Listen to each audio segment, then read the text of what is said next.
एक घने जंगल में 4 अच्छे दोस्त रहते थे। एक हिरण, एक तोता, एक खरगोश और एक भालू। ये चारों एक दूसरे के लिए जीते थे।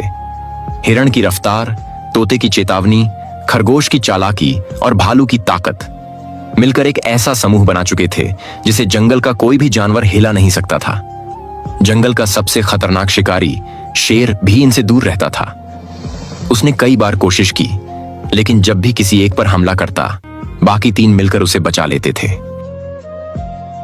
एक छोटी सी बात पर चारों में झगड़ा हो गया।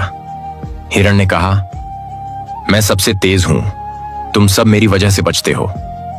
तोता बोला, अगर मैं तुम्हें वक्त पर चेतावनी न दूं तो तुम कुछ भी नहीं कर पाते। खरगोश बोला, मेरी चालाकी तुम सबसे ज्यादा काम आई है। और भालू गरज कर बोला, तुम सब मेरी ताकत के बिना कुछ भी नहीं, मैं ही सबसे बड़ा हूं। गुस्सा बढ़ता गया और दोस्ती टूट गई। शेर दूर से सब कुछ देख रहा था।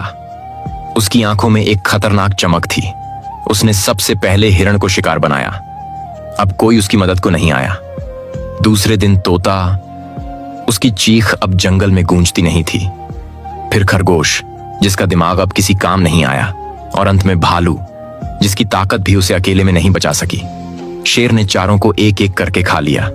जंगल फिर से उसका हो गया। अगर दोस्ती बची होती तो आज भी जंगल में उनका राज होता, पर एकता टूट गई थी और वही उनकी सबसे बड़ी कमजोरी बन गई। इस कहानी से हमें यह सीखने को मिलता है कि एकता में ही असली शक्ति होती है। अगर हम एक दूसरे की ताकत को पहचानें, सम्मान करें और साथ मिलकर रहें तो कोई भी मुश्किल हमें हरा नहीं सकती। लेकिन अगर हम आपस में ही लड़ने लगें तो दुश्मन का काम आसान हो जाता है। इसीलिए एकता में ही बल है।